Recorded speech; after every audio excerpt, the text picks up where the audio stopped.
One of the two most important decisions you'll ever make in your life is who you marry.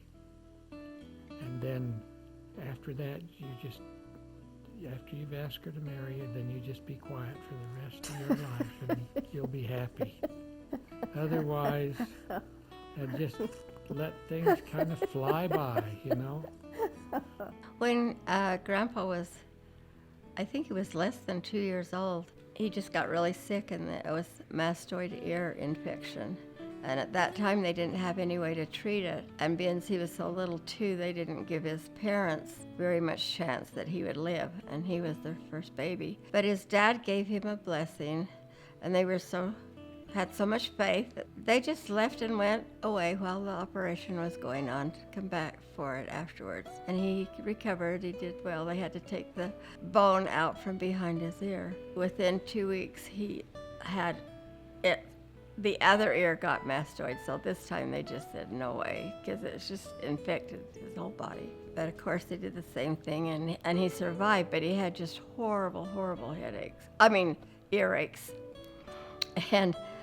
And he always had to wear a cap everywhere he went, and the kids were always asking him to look at the holes behind his ears and everything. He said he remembered his dad coming in nearly every night and giving him a blessing, and then his earache could stop. And he said he could just see him come in his garments and lay down by him. And one night he came in and he said, "LJ, we're gonna get this stopped."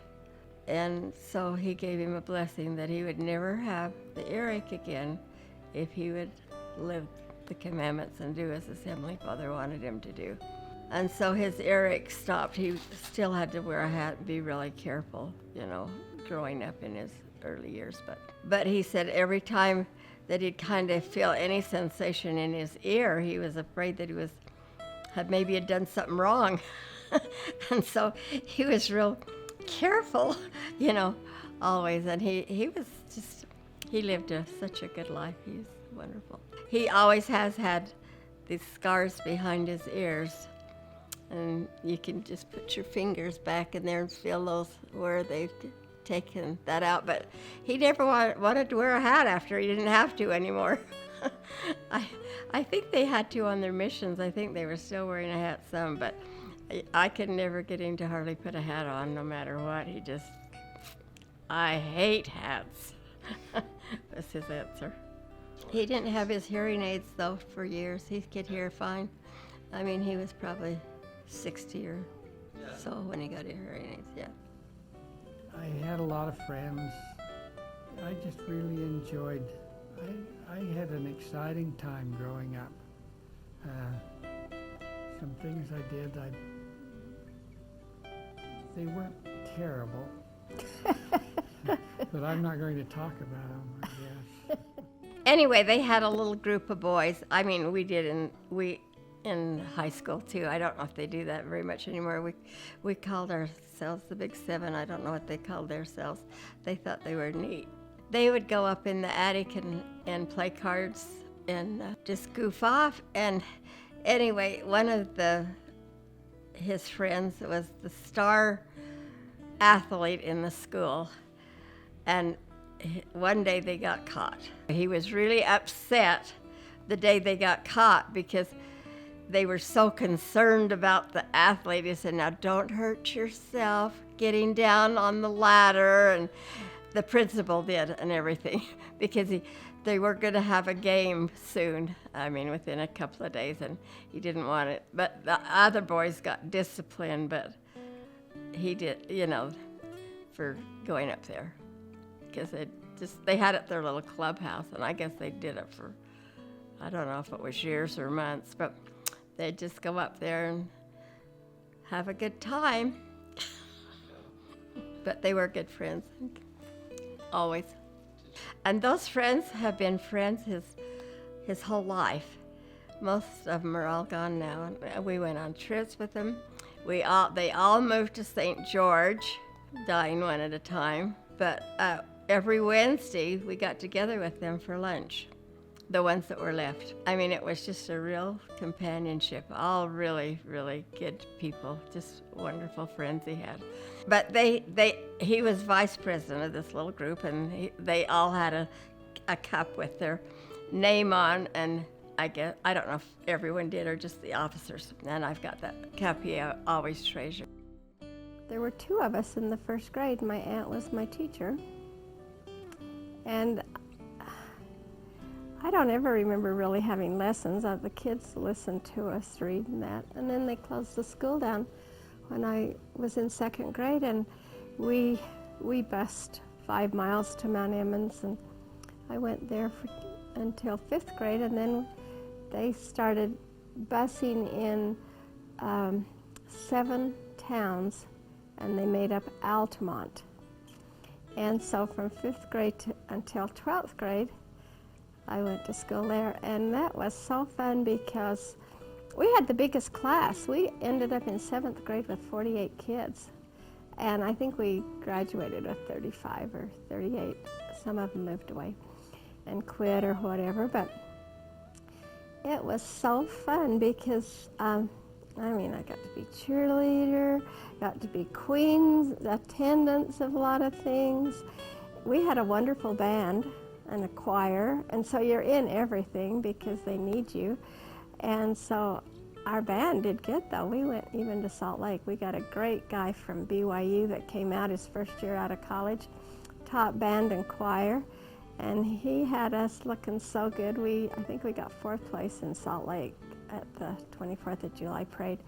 But we competed all over. We did great, and it was just fun. Oh my! And yearbook. Got out of school to go sell things, advertisements for the yearbook. Just really, really involved in school. Always in the limelight. We're cheerleader, and FHA attended 2 or 3 times, and I represented our school and went to Hotel Utah once to a big FHA convention and met a lot of people. And it was the first time I was staying with other girls, and I had black hair and eyebrows and stuff, and I'd never seen anybody without eyebrows, and the girls had washed their faces and they had no eyebrows, and it was really fascinating to me. I still remember that. I thought, oh my gosh, they look so different without makeup on. I had a lot of fun with a lot of people. I always liked people, liked to go out. I loved to dance. I loved to just have a good time. And things in my little town were, we had the 7 towns to make one school. I usually went to 2 or 3 junior proms from the other schools every year too. It was just fun. I just had a good time. I just liked to have fun and was friendly, I guess. I was going to BYU, and LJ just got out of the service. And he had been out for about a week. And one of his friends from Tremont, and I was living with 4 girls. We were living in family living. There were 6 of us, 1 girl from Ogden and 4 girls from Las Vegas. And his friend had been stationed in Las Vegas in the Army. And so he brought LJ and I think 2 other boys down to BYU with him to visit my roommates. And so that's where we first met. And then LJ enrolled at BYU the next quarter, but he never asked me out. And he had a Cadillac, and he used to park it there in the parking for buildings 1 and 2. I lived in Broadbent Hall. And he was always out there just cleaning his car and washing it, and as eyes go by, he was high and whatever, but we never dated at BYU at all. I had 2 jobs. So I worked at First Security Bank running the elevator and was kind of a security person to check everyone in after 6 o'clock and take them where they were going, had them sign in and sign out. Anyway, I met him on the way walking from Lester Park to First Security Park. And so he talked to me and we decided to, he wanted to come and visit me at the bank and take me home after work. So that was our first date. He took me home from First Security Bank. When I met Grandpa, I was at going to school at Brigham Young University, and we were living in family living. And he had just got out of the Army, like no more than a week or 10 days. And he came with his friend to BYU to visit the girls from Las Vegas. And he had a load of boys. I mean, there were 4 or 5 of them in the car, I guess. They all came to our apartment. I thought he was really cute. And then he started BYU the next quarter. This was in about probably November, December, that the first time I saw him. We lived in Brimham apartment, and it was apartment 2, and all the Tremont girls were in apartment 1. I mean, that, when it was in the family living buildings down there. And we had the same parking lot, and he was cool because he had a Cadillac. His dad had a Cadillac, so they had a black Cadillac and a white Cadillac. Sometimes he'd bring one or the other, when he'd go home. He would be out there washing his car, and that's about the only time that we talked a little bit and say, hi, how are you, whatever. He was always over at Building 1. So I didn't ever date him that year. And then after that year, he just stayed home and did business with his dad. It took over for his dad because his dad was too ill. But I met him that summer. I worked at Lester Park as a recreation leader in the day, and then 3 nights a week I worked at First Security Bank as elevator operator and kept track of who came in the building and who left the building. They had to sign in and sign out for me, and I took them to their floor. So I was walking home from Lester Park, and he saw me and said, where are you going? He recognized me. I said, I'm going to work. And so he said, where? And I said, the First Security Bank. That was in Ogden. So he said, well, do you want to ride? And I said, okay. And he took me over there, and then he said, what are you going to do after work? And I said, just go home. And he said, well, could we go out after you get off? And I was happy because I always had to ride the bus home. I mean, I never had a car or anything. I always thought he was cute. Well, I had looked out the window and watched him wash his car and thought, oh, he's so handsome and cute. I'd like to marry somebody like that, or him. And so then we just started dating all the time after that. And then I went back to school, and he didn't go back to school, so he had to come to Provo to see me then. He went to California, he and one of his buddies on a motorcycle, and they got a job in California, and they were doing construction.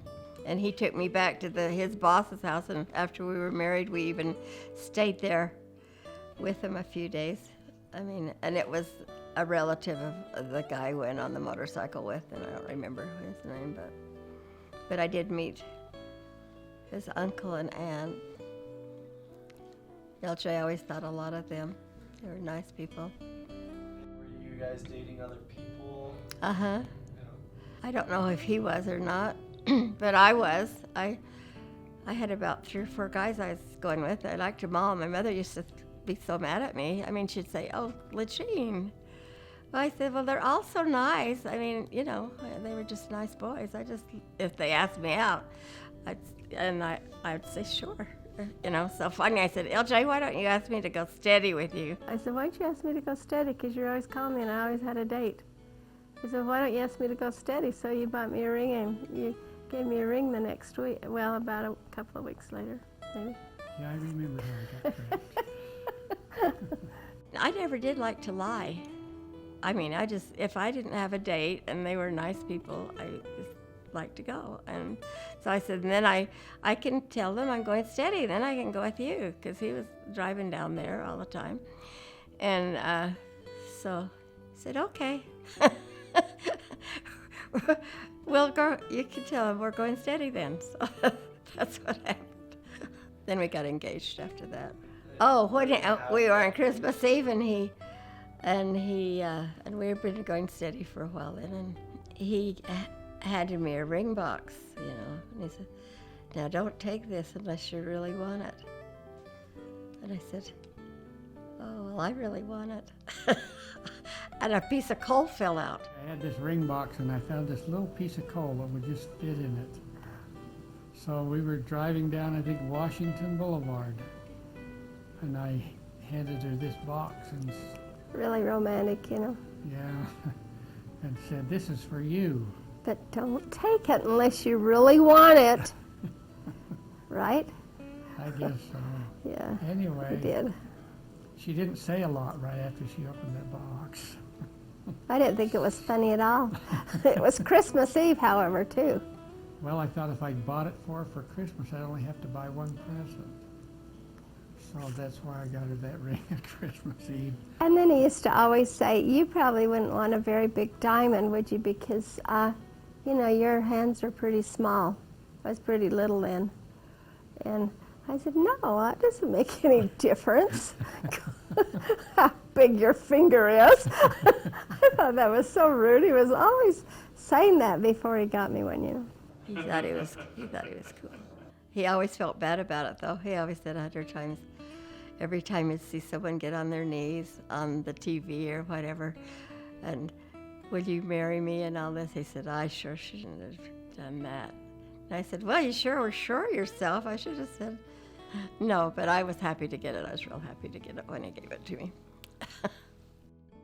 We got married in the Logan Temple, and one reason for that, I had got sealed to my parents when I was 5 in the Salt Lake Temple, but LJ's dad was not very well, and that was easier for him to go up to the Logan because they lived in Tremont.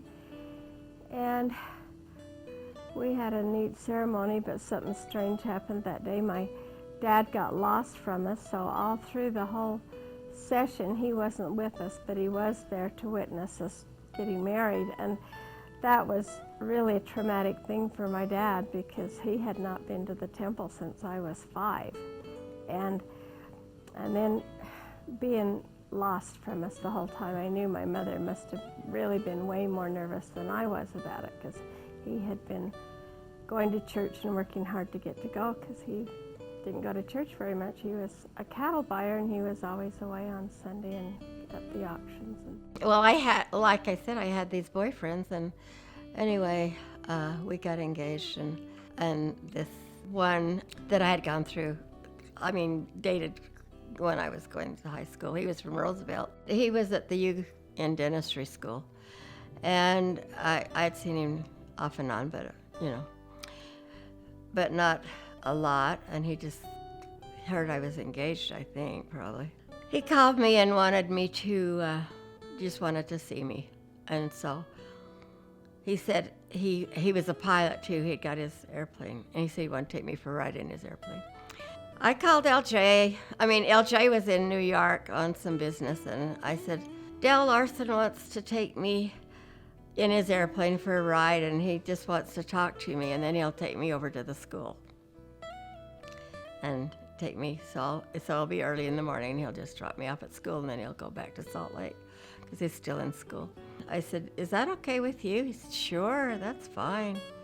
He was pretty easygoing. So I said, okay. So I did. Anyway, he just asked me to give my ring back and told me he really liked me and everything. And he said he'd always planned that we'd get married. Of course, I hadn't, but he had said he had. I just said, oh, no, I can't do that. I told him I'd marry him. So he just walked me up to school, and so some of the teachers saw him and said, oh, we get to see who you're going to marry, and I just let it go at that. I thought that didn't sound very good. I was going to get married in a month, and I'm going with somebody. But, my husband-to-be was perfectly fine with it. I liked them all, but I never felt like I wanted to be intimate with them, and I did him. And I didn't ever be till after we were married, of course. But it's just a different feeling, and I just loved him. I adored him. Well, then I'll testify to it in the room. He was just a kind person. He just would, I couldn't imagine when I would hear about men hitting their wives or being mean to them. Sometimes I've even pounded on his chest, LJ. But he would not fight with you. He would just walk out of the room or whatever, but he would not yell back or anything. He was just an extra kind person. Just really was. I was so fortunate to have him as a husband. I really was. I knew it. I always knew that. Wartime experiences. Oh gosh, I had some great wartime experiences. The Korean War would probably have been lost if it wasn't for me. Sure. No, I went in the military during the Korean War, and Right after your mission, how yeah, many right weeks? after I can't remember how many weeks, but anyway, right after that, and went to basic training in Camp Roberts, California. First we were up in Northern California, and I got pneumonia up there because they didn't have the uniforms to issue, so a lot of us got pneumonia. But I remember going to the hospital, and I thought, oh, here I am in the hospital. This is a better place than where I've been. But anyway, the first morning in that hospital, some old gruff nurse comes along and says, out of bed, mop the floor around your bed. We had to clean up the hospital. Here I could hardly move, and they had me mop. I'll tell you, if you weren't sick, you didn't want to be in that hospital. Anyway, I learned a lot about the Army at that point.